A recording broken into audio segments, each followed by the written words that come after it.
Добар ден, јас сум доктор Тања Бурјаковска, дерматолог во ординација доктор Анчевски. Денеска ќе зборуваме на тема лузни, нивни форми и начин на нивно третирање. Што представуваат лузните? Лузните представуваат белези на кожата кои што настануваат како резултат на некоја повреда, хируршка интервенција или воспалителен процес на кожата и тие се резултат на нормалниот процес на заздравување на истата. Какви форми на лузни имаме? Постојат 4 главни форми на лузни, и тоа: нормотрофични лузни, тоа се лузни во ниво на кожа со иста или сосема слична боја на околната здрава кожа, кои што во текот на времето скоро воопшто да не се забележуваат. Потоа имаме атрофични лузни. Ова се лузни кои што се вдлабнати лузни и настануваат како резултат на губење на колагенот од ткиво на местото на повредата. Обично се со малку поцрвена или потемно кафеава боја од околната здрава кожа. И такви лузни сретнуваме на чикајакните и сретнуваме кај стриите. Потоа имаме хипертрофични лузни. Хипертрофичните лузни се зголемени лузни над ниво на кожа. Карактеристично е што никогаш не ја поменуваат димензијата на нормалната рана. Обично се со поцрвена боја и понекогаш имаме чувство на пецкање и на чешење на местото на лузната. Вакви лузни среќаваме после хируршки интервенции или пак после поопсежни повреди на кожата.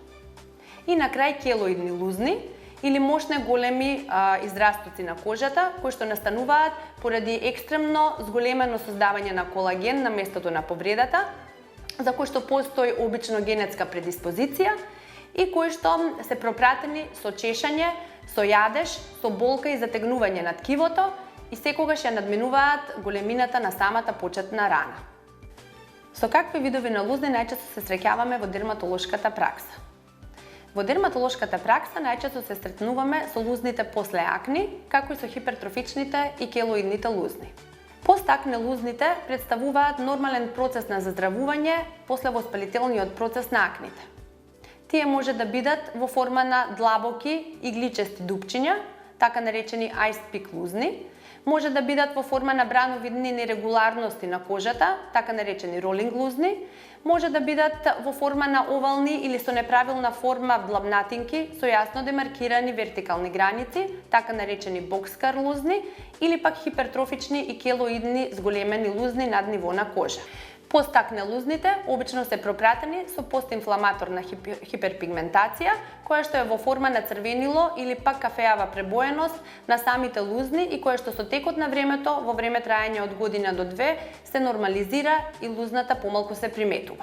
На кој начин ги третираме лузните? Доколку имате проблем со лузни, најдобро да се јавите кај вашиот дерматолог, кој што ќе установи и ќе утврди кој е најефикасен од третманите за вашата форма на лузни, како и која е најдобрата комбинација на третмани за да го имате најдобриот резултат.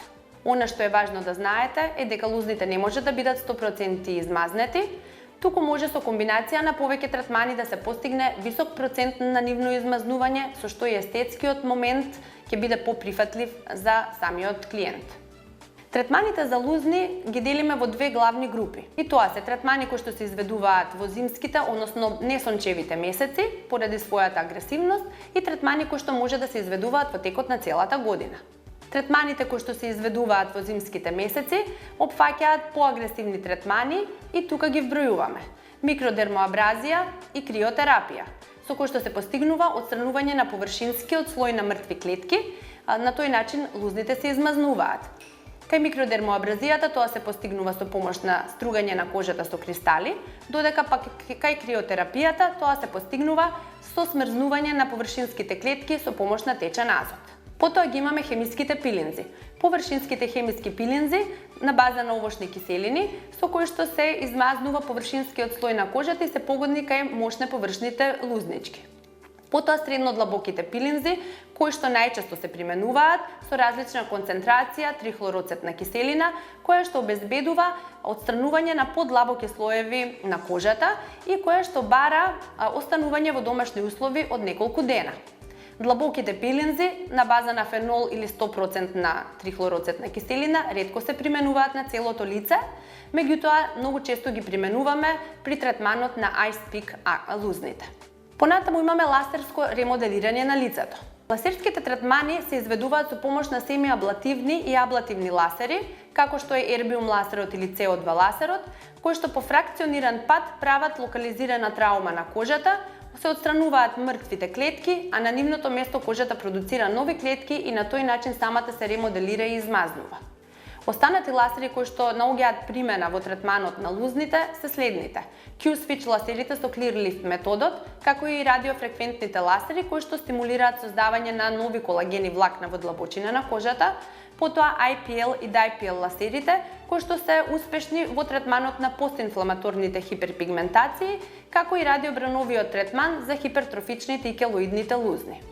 Третманите кои што се применуваат во текот на целата година се инјектибилни третмани. Кај овие третмани со помош на малечки иглички во мезодермот се внесуваат различни супстанции и комбинации, односно коктели од супстанции кои што помагаат да се забрза регенеративниот процес на кожата.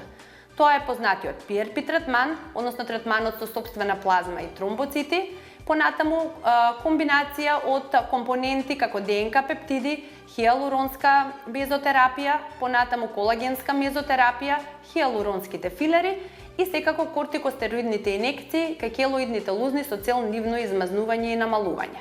И секако на крај ќе ги спомнам хируршките третмани на лузни, а тоа се ексцизија, субстизија и панч графтинг, кои што се изведуваат во болнички услови и кои што секако се резервирани за најтешките форми на лузни.